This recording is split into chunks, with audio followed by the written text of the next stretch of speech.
Hi friends, welcome back to my channel. ఈ రోజు video వచ్చేసి మనం ఫుల్ సర్కిల్ అంబ్రెల్లా తీస్తాం కదా, దానికి ఎలా అయినా కూడా ఎక్కువ తక్కువలు అనేది వస్తుందండి కిందన. కొత్తవారైతే ఇది ఎలా తీయాలి అనేది చాలా ఇబ్బంది పడతారు. వాళ్ళకైతే ఈ వీడియో అయితే చాలా బాగా యూజ్ అవుతుంది. మనం హ్యాంగింగ్కి తగిలించి కింద కట్ చేసినా కూడా ఒక్కొక్కసారి అటు ఇటు అవుతుంది. అలా కాకుండా ఇలాగ కింద ఈక్వల్గా పరుచుకొని నడుము దగ్గర సాగదీసి పట్టుకోండి, కదలకుండా. ఇలాగ పైన వెయిట్ ఏమైనా పెట్టాలి, కరెక్ట్గా ఈక్వల్గా సాగదీసి పెట్టాలి నడుము దగ్గర. అప్పుడే ఇలాగ పైన వెయిట్ అనేది పెట్టుకోండి. ఇలా చేశారు అంటే ఎవరి సపోర్టు లేకుండా మనమే తీసుకోవచ్చు. అలానే ఈ చివర అనేది చూపిస్తున్నాను కదా, ఈ చివర కరెక్ట్గా ఉంటుంది. మళ్ళీ మిడిల్లో కూడా మనకి కరెక్ట్గా వస్తుంది. ఈ మిడిల్కి ఈ చివరికి మధ్యలో అనేది ఎక్కువగా క్లాత్ అనేది ఇలా వచ్చేస్తుందండి. అంబ్రెల్లా సర్కిల్ ఇలాగ ఫుల్ సర్కిల్కే ఈ ప్రాబ్లం అనేది వస్తుంది.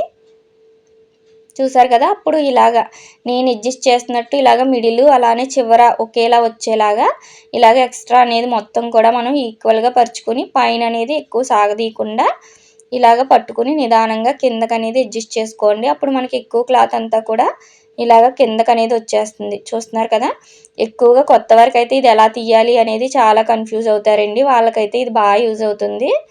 ఇలాగ కిందన అనేది సమానంగా వేసేసుకోవాలి. అప్పుడు చివర అనేది కరెక్ట్గా చూసుకోవాలి. దీనివల్ల మనకేమీ ఎక్కువ అనేది కట్ అవ్వదండి, ఎందుకంటే మనకి చివరి పాయింట్ అనేది కరెక్ట్గా టేప్తో అనేది తీసుకుంటాం కదా, అది కరెక్ట్గా వస్తుంది. మిడిల్ అనేది మనకి అంబ్రెల్లా అనేది కట్ చేసినప్పుడు క్రాస్ రావడం వల్ల కిందకి అనేది సాగుతుంది. ఇదైతే సిల్క్ క్లాత్లకి మరీ ఎక్కువగా సాగుతుందండి. అలాంటప్పుడు ఇలాగ ఆ చివర అనేది స్కేల్ పెట్టుకోండి. అలానే మిడిల్కి నేను చూపిస్తున్నట్టు చివరి నుంచి మిడిల్కి ఇలాగ ఈక్వల్గా ఒక స్కేల్ అనేది పెట్టుకోండి. ఇలాగా అలానే ఇక్కడ కూడా ఈ మిడిల్ నుంచి ఈ చివరికి అనేది పెట్టుకున్నారు అంటే మీకు ఈక్వల్ పాయింట్ అనేది వచ్చేస్తుంది. ఎందుకంటే చివరి అనేది మనకి స్ట్రైట్ పీస్ కదా, దానివల్ల అది అనేది సాగదండి. అక్కడ నుంచి మళ్ళీ మిడిల్ కూడా మనకి స్ట్రైట్ పీసే వస్తుంది. అక్కడ పెట్టుకున్నారంటే కరెక్ట్గా వస్తుంది. ఈ ప్రాబ్లం ఎక్కువ ఫుల్ సర్కిల్కే వస్తుందండి. ఇలాగ ఇప్పుడు డ్రా చేసేసుకున్నాం చూసారా, కదలకుండా మనం క్లాత్ అనేది పట్టుకుని డ్రా చేసుకోవాలి. మీకు చూపిస్తున్నా చూడండి, టేప్తో ఇలాగ మిడిల్ పాయింట్లో పెట్టుకుని చెక్ చేసుకోవాలి. అలానే ఈ చివరి నుంచి ఈ చివరికి చూసుకున్న ఈక్వల్గా వస్తుంది ఇక్కడ చివర, అలానే మిడిల్లో.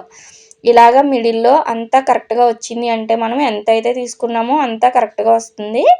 ఇప్పుడు కదలకుండా మనం ఇలా చెయ్యి అనేది పెట్టుకుని సపోర్ట్గా ఎక్కువ తక్కువలు అవ్వకుండా మనం ఎక్కడైతే మార్క్ చేసుకున్నామో అక్కడ కట్ చేసేసుకున్నారు అంటే మీకు ఈజీగా క్రాస్ అనేది చూసారా ఎంత వచ్చిందో. ఇప్పుడు మొత్తం కూడా ఈక్వల్గా అనేది వచ్చేస్తుందండి. ఇలా చాలా ఈజీగా మనము ఇలాగ కట్ చేసుకోవచ్చు. కొత్త వారికి అయితే ఇది బాగా యూజ్ అవుతుంది. దీన్ని మనం పీకో చేసుకున్నామంటే చూసారా ఎంత నీట్గా అనేది వచ్చిందో ఫినిషింగ్ అనేది.